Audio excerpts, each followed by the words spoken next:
네, 여러분 안녕하십니까. 오늘 이 시간에는 코스피 V자 반등 언제쯤 가능할까? 라는 내용으로 말씀드리겠습니다. 시작하기 전에 먼저 구독과 좋아요 그리고 알람 버튼까지 꾹 눌러주시면 좋겠습니다. 네, 코스피가 연일 약세를 보이면서 2300선도 장중에 무너지는 일이 생겼는데, 자, 많은 분들이 상당히 걱정을 많이 하고 있죠. 자, 과연 지금이 바닥인 거냐라고 하는 어떤 그 궁금증? 그런 문의들, 질문들이 굉장히 많습니다. 자, 물론 그런 바닥론이 나올 수밖에 없는 것은 너무나 당연한 이야기죠. 워낙 많이 빠졌거든요. 작년 이맘때 6월 25일에 3,316포인트를 기록한 이래 계속해서 줄기차게 빠져서, 한때 2,300선이 무너지는 모습까지 보여줬습니다. 제가, 사실 이걸 보면서 당연히 바닥이라는 이야기가 나올 수밖에 없는데, 제가 여태까지, 예언을 한 두 번 정도 했거든요.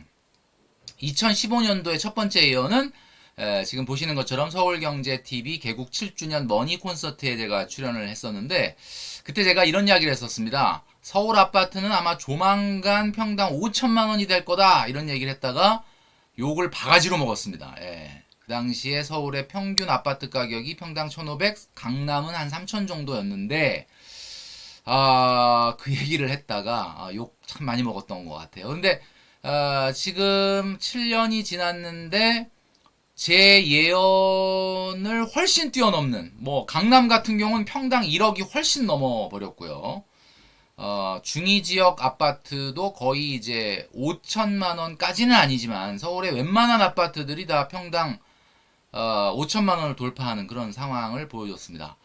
자, 그리고 제가 두 번째 예언을 했던 게 바로 작년 9월 14일이죠. 이 지금 돈님만세 나갔던 영상인데요. 9월 14일 날 촬영을 했는데, 당시의 주가는 약 3,160 정도였습니다. 포인트가. 그런데 제가 영향력 있는 조정이 있을 것이기 때문에 곧 현금으로 바꿔놔야 된다. 현금이 또 하나의 투자다라고 예언을 했고, 2,400포인트까지도 빠질 수 있다. 이 얘기를 제가 했다가 또 역시 엄청나게 욕을 먹었습니다. 그런데 제가 2,400을 얘기했는데 지금 2,200대를 터치를 했으니까 역시 이것도 제 예언보다 훨씬 더 강력하게 나타났다라고 봐야 되겠죠. 제가 욕을 많이 먹으니까 주변에서 욕을 먹었다는 것은 우리가 이겼다는 증거다, 이런 이야기 하시는 분도 있었는데, 자, 무엇을 상상하든 그 이상을 보게 되는 것이 바로 이 시장이 아닌가라는 생각을 하게 됩니다. 정말 바닥이라고 생각을 했는데, 결국 보니까 바닥이 아니라 바닥을 뚫고 지하 세계가 있더라. 이런 것들을 우리가 경험을 하고 있는 거죠. 자, 그런데 지금 코스피가 바닥이라고 하는 주장에는 나름 근거가 있습니다. 자, PBR이라는 지표가 있죠, 여러분. PBR은 주가 순자산 비율입니다. 그러니까 주당 순자산인 BPS가 주가가 BPS 대비 몇 배 정도 되느냐, 이제 이거를 나타내는 건데, 보통 우리가 PBR 1이라고 하는 지점이 지금 코스피 같은 경우는 지수가 2485가 PBR 1이라고 합니다. 자, 그러니까 무슨 얘기냐면 800개가 넘는 코스피에 있는 기업들이 그 주당 순자산을만 계산했을 때 2485 정도 포인트가 나온다. 그러니까 이론적으로는 아니 어떻게 주당 순자산보다 주가가 떨어질 수가 있느냐. 그러니까 이거는 주당 순자산 주가 수익 비율이 1 이하가 된다는 것은 불가능하다. 이런 이야기를 주장하시는 분들이 있는데, 현재 우리나라 코스피의 PBR은 0.9입니다. 그러니까 일이 안 되는 거예요. 그러니까 쉽게 얘기하면 이거죠. 삼성전자를 오늘 청산해버리면, 오늘 삼성전자 영업하지 마. 이제 다 회사 정리해갖고 그냥 있는 돈 없는 돈 다 끌어가지고 그냥 주주들한테 나눠주고 끝내. 그러면 한 주당 돌려줄 수 있는 돈이 45,000원입니다. 그게 BPS죠. 그런데 이제 삼성전자 주가는 지금 5만원대 후반이니까 당연히 삼성전자는 주당 순자산보다는 주가가 높죠. 그런데 이제 코스피 전체로 봤을 때는 이 모든 기업들을 다 청산해서 주당 순자산을 나눠준다 그러면 그 한 주당 순자산인 BPS보다도 지금 주가가 낮다라는 이야기입니다. 자, 이게 과거 기준으로는 야 이게 말이 안 된다 라고 이제 생각하실 수도 있는데 그래서 이제 코스피가 지금이 바닥이다 이런 이야기가 나오는 거죠. 그런데 글쎄요, 저는 조금 생각이 다른 게 단순히 그 기업의 순자산과 그리고 그 이익만 가지고 그 기업의 주가가 지금 바닥이다 고점이다 평가하기가 어렵습니다. 왜 그러냐면 이 경제라고 하는 것은 자산이라고 하는 것은 항상 기대값분의 결과값이거든요. 그러니까 결과값이 가만히 있어도 기대값 자체가 올라가면은 주가는 안 올라가는 거예요. 근데 기대값이 지금 왜 올라갔느냐? 금리가 올랐지 않습니까? 2020년과 지금 주가가 지금 비슷한 수준이거든요. 코스피가. 2020년도에는 우리나라의 기준금리는 0.5%였고 시중금리 1%대였어요. 그런데 지금은 1.75% 기준금리에 시중금리 다 3% 정도 됩니다. 그러니까 이게 무슨 얘기냐면 시장의 기대 수익률이 그만큼 올라갔다는 거예요. 그러니까 당연히 똑같은 이익에 똑같은 순자산이라 하더라도 평가 금액이 박하게 나올 수밖에 없다. 그러니까 사실은 0.9라는 것도 그래서 단순히 이걸 그냥 라이브하게 1차원적으로 바닥이다 이렇게 보는 건 좀 쉽지 않다는 거죠. 제가 늘 말씀드리는 거지만 영화 관상에 나오는 명대사 있지 않습니까? 이 한명회한테 이 송강호 씨가 하는 대사. 제가 가끔 인용을 하는 건데 바로 이거죠. 나는 사람의 얼굴을 봤을 뿐 시대의 모습을 보지는 못했어. 시시각각 변하는 파도만 본 격이지. 바람을 보아야 하는데 파도를 만드는 건 바람인데 말이오. 라는 대사가 있었죠. 결국은 파도는 바람이 만들어내는 겁니다. 그러니까 세계 글로벌 금융시장에서의 상황을 보면 우리나라의 시장은 매우 지엽적인 정말 작은 정말 변방의 시장인데 이 시장에서 얼마나 이익이 나느냐, 얼마나 순자산이 높냐 이것도 중요하지만 사실은 바람이 어떻게 불어오느냐에 따라서 달라질 수 있다. 그래서 항상 주식은 전술보단 전략이 더 중요하다. 그러니까 투자 전략을 먼저 세우고 그 다음에 전술을 짜야 됩니다. 그러니까 투자 전략이 뭐예요? 제가 늘 말씀드리는 거지만 지금이 바람이 불 땐지 안 불 땐지 밀물인지 썰물인지 그걸 먼저 봐야 된다는 거죠. 경기가 개선되는 심리의 기대가 시장에 있을 때는 웬만한 주식은 다 올라요. 근데 경기가 앞으로 꺾인다, 어려워진다라는 시장의 심리가 팽배하면 아무리 좋은 전술, 아무리 좋은 전략, 아무리 좋은 기업의 실적이 있다 하더라도 주가가 올라가지 못하게 된다는 거죠. 자, 그런데 오늘 제가 이 영상을 만들게 된 가장 중요한 거는 여러분 지금 현재 여러분들이 만약에 주식에 돈이 안 들어있다면 저처럼 뭐 1년 전에 주식에서 돈을 뺐다면 그러면 지금 1년 동안의 이 조정 장세를 보면서 여러분들은 마음 편하게 볼 수 있었겠죠. 자, 그런데 이쯤 되니까 슬슬 주변에서 얘기합니다. 야, 10년 안에 최고로 돈 벌 수 있는 기회가 온다. 그러면서 저가 매수의 유혹이 주위에서 막 퍼집니다. 지금 사야 된다. 자, 이러다 보면 현금으로 바꿔놓고 현금만 갖고 있는 분들한테는 슬슬 적금만 잘하고 있다가 정기 적금 하고 있다가 갑자기 진짜 사야 되는 거 아닌가? 이런 생각을 하게 될 수밖에 없다라는 거죠. 근데 이게 참 뿌리치기 힘든 유혹이죠. 뭐 지금 가상화폐 시장도요. 비트코인 2분기에 58%가 빠졌다고 하는데 야 이것도 또 야 이거 사야 되는 거 아니야? 뭐 이런 생각을 아마 하시게 될 수도 있습니다. 자, 그런데 여러분 제 이야기를 끝까지 잘 들으셔야 됩니다. 자, 우리가 이렇게 저가 매수의 유혹에 빠지기 쉽고 뿌리치기 힘든 이유는 뭐냐? 그것은 바로 우리를 둘러싸고 있는 인스턴트 문화 때문입니다. 인스턴트. 언젠가부터 인스턴트 문화. 이건 우리나라는 전 세계에서 가장 빠른 5G 초고속 인터넷이 가장 널리 보급되어 있는 나라죠. 그러니까 어려서부터 굉장히 인터넷 속도가 빨랐어요. 우리 지금 MZ 세대들 같은 경우는 그러다 보니까 뭔가 기다리는 것을 배운 적이 없어. 그러니까 한마디로 말해서 3분 카레 가장 많이 팔린 라면이 신라면 다음으로 육개장이라고 하는데 뭐 저도 굉장히 좋아합니다. 자, 육개장에 라면에 물을 붓고 3분을 기다려야지 요리가 되잖아요. 근데 저는 솔직히 3분을 시간을 재진 않지만 3분을 이렇게 느낌으로 3분 됐나? 그러고 딱 열어서 먹어보면 이 육개장을 제가 수십 년 먹었는데 한 번도 꼬들이 아닌 적이 없어. 그러니까 한마디로 3분을 못 기다린다는 거지. 여러분 어떠십니까? 뭐 요즘 젊은이들 같은 경우는 유튜브 프리미엄. 저는 유튜브 같은 경우는 그냥 앞에 광고 있으면 그냥 30초 정도 봐주거든요.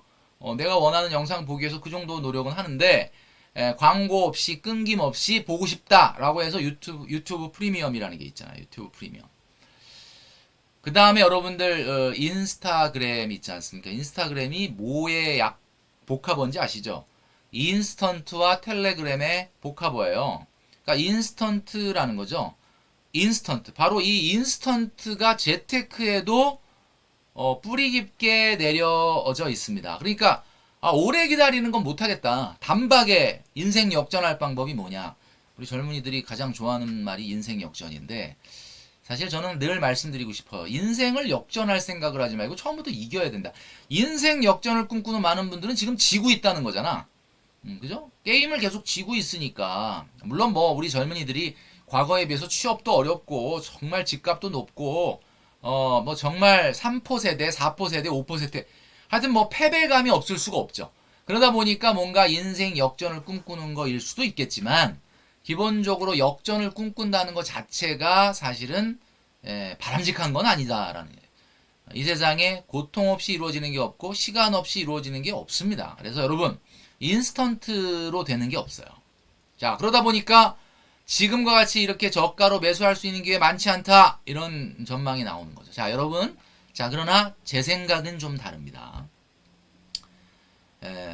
지금 우리가 겪고 있는 인플레이션, 그 인플레이션의 기대 인플레이션을 꺾기 위해서 전 세계에 있는 중앙은행들이 금리를 올리기 시작했습니다. 뭐 빅스텝, 자이언트 스텝 하면서 사상 유례 없이 빠른 속도로 금리를 올리면서 기대 인플레이션을 잡으려고 하는 거거든요. 기대 인플레이션을 안정시키지 않으면 인플레이션을 잡을 수가 없습니다. 그러니까 그 기대 인플레이션 심리를 잡으려고 지금 금리를 올리는 거란 말이에요. 경기를 포기하고 시장을 포기하는 한이 있더라도 인플레이션을 막아야 되겠다. 자, 이런 상황 속에서 미국의 국내 총생산 GDP 성장률이 2분기 연속으로 마이너스를 기록했다라는 뉴스가 나왔습니다. 여러분, 우리가 경기 순환 이론에 의하면 분기 성장률이 2분기 연속 마이너스가 됐을 때 우리가 쓰는 용어가 있습니다. 그게 바로 뭐죠? 바로 그게 경기 침체다라는 거죠. 이미 경기 침체가 시작이 됐어요. 자, 제가 한번 보여드린 적이 있었는데 1980년대 이후에 미국의 기준금리입니다. 금리를 크게 올렸던 적이 한 4번 정도 있었다 그랬죠? 예, 공교롭게도 항상 4자로 끝나는 해 1985년, 그 다음에 1994년, 2004년, 2014년 뭐 요 한 번만 빼놓고는 대부분 4자로 끝나는 해에 금리를 크게 올렸습니다. 그리고 이제 이번에 이렇게 금리를 크게 올리고 난 이후에 항상 경기 침체가 왔었죠. 뭐 IMF 위기도 왔었고, 뭐 글로벌 금융 위기도 왔었고, 그리고 팬데믹도 왔었죠. 물론 뭐 팬데믹은 뭐 금리 인상과는 직접적 관련은 없는 거지만 항상 금리를 급격하게 올리고 나서 뒤탈이 있었던 우리가 전례가 있습니다. 자, 이번에도 역시 그 빠르게 금리를 올리는데 이번에는 뭐 빅스텝이니 자이언트 스텝이니 하면서 엄청나게 빠르게 올릴 것으로 예상이 되고요. 미국의 올해 연말의 금리는 기준금리가 3.5% 정도 될 거다라는 예상이 지금 나오고 있습니다. 야, 지금 1.75고요. 이번 달 말에 FOMC가 또 열리는데 뭐 자이언트 스텝이 될 거냐, 뭐 빅 스텝이 될 거냐 또 이 얘기가 나오고 있고 연말에 최소한 3.5 정도까지 간다. 정말 대출 이자를 많이 내시는 분들한테는 좀 끔찍한 이야기인데 자, 이런 사상 유례없는 금리 인상 후에 어떤 경기 침체가 올 거냐. 이미 경기 침체가 시작이 됐다는 거예요. 자, 그렇기 때문에 당분간은 기술적 반등, 그러니까 한마디로 많이 떨어졌으니까 올라갈 거야 라고 하는 막연한 기대는 사실 현실화되기가 어렵다라는 것이 제 생각입니다. 그래서 경기 침체가 현실화됐다라고 하는 또 하나의 증거로 말씀드리는 것 중에 자주 인용되는 것이 바로 2년짜리와 10년짜리 국채금리입니다. 미국에. 자, 2년짜리 국채금리와 10년짜리 국채금리, 당연히 10년짜리 국채금리가 높아야 되죠. 자, 그런데 지금 2년짜리 미국의 국채금리는 2.88% 정도 되고 10년짜리 국채금리는 2.83%에 불과합니다. 무려 0.05%밖에 차이가 안 나. 거의 그냥 똑같아요. 보시면 아시겠지만 지금 똑같아. 자, 이런 현상은 언제 발생한다? 경기 침체가 현실화됐을 때 발생을 하는 거다라는 거죠. 자, 그러니까 경기 침체가 현실화됐다라고 하는 거에는 이견이 없는 상황이다. 자, 그렇다면은 경기 침체, 이제 터널에 들어간 거예요. 이제 터널에 들어갔는데 터널의 끝은 아직 안 보여. 이제 터널의 초입이야. 자, 그런데 저가 매수를 한다? 저는 이건 아니라는 거죠. 여러분, 많은 분들이 이런 생각을 하는 이유가 단순하게 본인들이 경험을 했던 경험치를 갖고 이야기하기 때문에 그런데 2020년 3월에 코로나 팬데믹 이후에 주가가 1400대까지 밀렸었죠. 1400대까지. 그러던 주가가 이렇게 치솟았단 말이에요. 엄청나게 올랐죠. 자, 이거를 경험한 세대, 지금 개미들의 70%가 이때 입문한 거예요.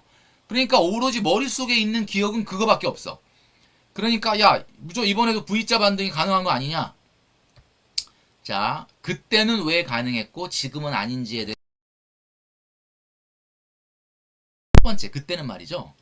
시장의 충격이 어큐트였다는 거. 어큐트. 우리가 보통 어큐트라는 표현은 급성. 우리가 이 병에서 급성일 때 갑자기 오는 거죠. 그러니까 한마디로 팬데믹은 모든 기업들의 상황은 그대로였는데 갑자기 나타난 변수 때문이었다는 거지.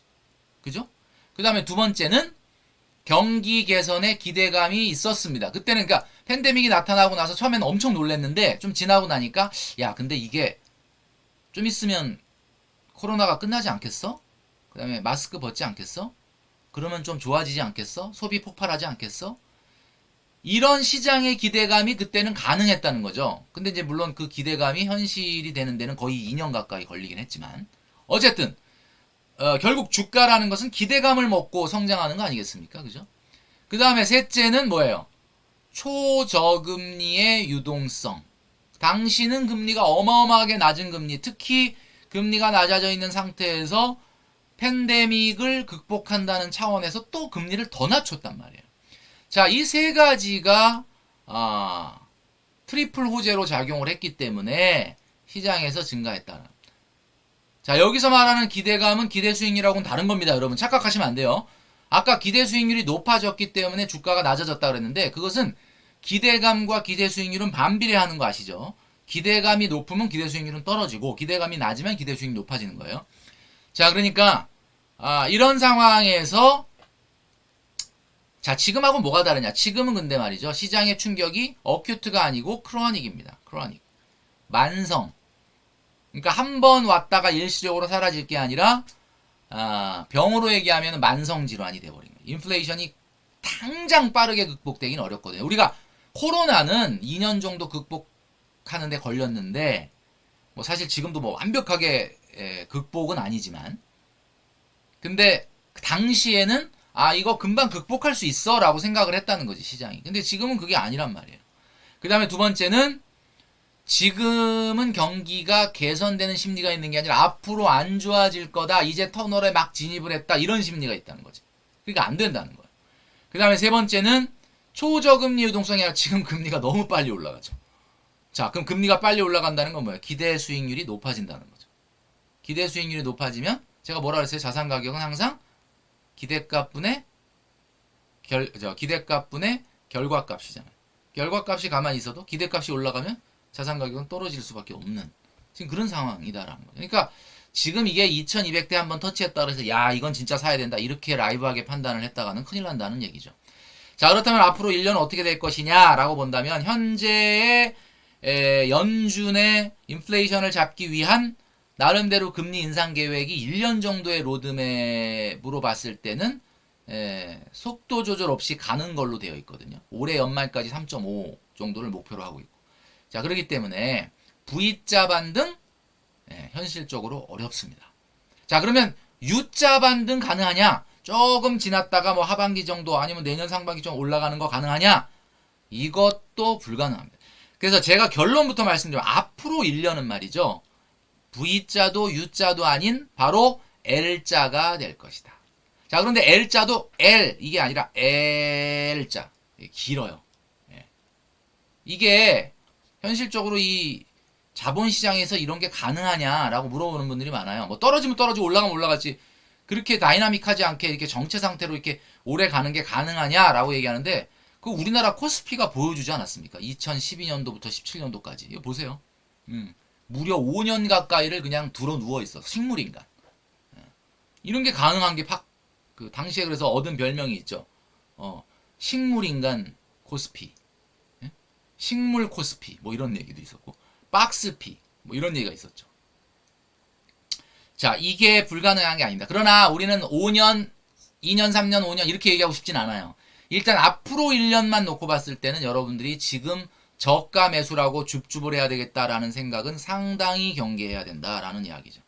자, 앞으로의 1년 동안의 코스피의 주가 레인지는, 주가 지수의 레인지는 2200에서 2600 사이에서 형성될 확률이 굉장히 높다고 봅니다. 자, 그렇다면 당분간은 현금이라는 종목에 투자를 해야 된다.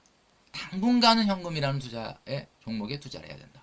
이 부분을 여러분들 꼭 기억하시고, 그러면 나 지금 주식에 지금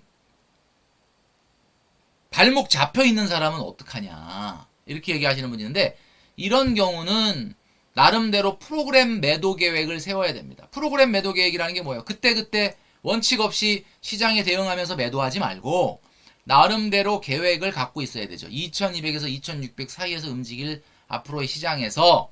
그러면 자, 2200에서 2600으로 움직인다는 게 뭐예요? 2200이 2600 된다, 그 뜻이 아니잖아요. 2200과 2600 사이를 왔다 갔다 한다는 거잖아요. 그러니까 2600을 터치를 뭐 할지 안 할지, 뭐 확실하게 2600에 자리를 잡을지, 이건 알 수 없는 거라는 거예요. 그러니까 결국은 어떻게 계획을 세워야 되냐. 자, 수익률 마이너스 30%인 분, 이런 분은 고점에서 산 거죠. 자, 이분들은 원금은 어렵습니다. 그래서 본인도 알아요, 그거를. 그래서 한 90%만 되면, 한 10% 손실만 내면 내가 그때 찾아야 되겠다. 자, 그렇게 하지 말고 본인이 생각한 것보다 5% 정도 양보하세요. 85%면 손절하겠다. 자, 이 계획을 갖고 매도 계획을 세워야 된다. 자, 그 다음에 수익률 마이너스 20%인 분들. 자, 이런 분들 같은 경우는 작년 연말 정도나 올 초에 사신 분들이죠. 자, 그런 분들 같은 경우는 원금만 되면 갚아야지, 뭐 이렇게 생각을 하고 계실 텐데, 안 된다. 손해 안 보고 털 수 없어요. 자, 95%면 손절하겠다. 이런 마음으로 기대 수익률을 낮춰라. 자, 그 다음에 마이너스 10%인 분들, 올해 봄에 들어온 분들, 그런 분들이죠. 이런 분들은 그냥 5%만 먹어도 그냥 찾아야지, 이런 생각하는데 안 된다. 그냥 원금만 터치하면 바로 찾아라. 자, 이게 여러분들 제가 말씀드리는 프로그램 매도의 계획이다라는 거죠. 뭐 개인에 따라서 좀 다를 수 있는데, 이 가이드를 참고해서 올해 1년 매도 계획을 세우시는 것이 바람직하다라는 말씀을 드립니다. 자, 마지막으로 아까 말씀드렸던 시시각각 변하는 파도를 보느라고 바람을 못 봤다라고 하는 송강호 씨의 대사 말미에 한명회가 이런 말을 하죠. 그러면 우리가 우리의 역모를 어차피 막을 수 없었다는 거 아니냐, 이렇게 이야기를 합니다. 그때 송강호 씨가 마지막으로 한 대사가 바로 이거죠. 당신들은 잠시 높게 오른 파도를 탔을 뿐이요, 우리는 낮게 쓸려가는 중이었으만. 뭐 언젠간 오를 날이 있지 않겠소. 높게 오른 파도가 언젠간 부서지듯이 말이요. 요런 대사를 합니다. 한마디로 한 명의 한번 매기는 거지. 높게 오른 파도는 언젠간 부서진다 라는 말로 한 방 매기는 그런 대사를 합니다. 영화 말미에 나오는데 한번 나중에 확인해 보시면 재밌습니다. 자, 올해 1년 좀 험난하고 힘든 시기이겠지만 현금에 투자되어 있는 분은 계속해서 현금에, 그리고 주식에 소위 말해서 물려있는 분들 같은 경우는 나름대로의 프로그램 매도 계획을 세워서 대응을 하시기를 당부를 드리면서 저는 물러가도록 하겠습니다.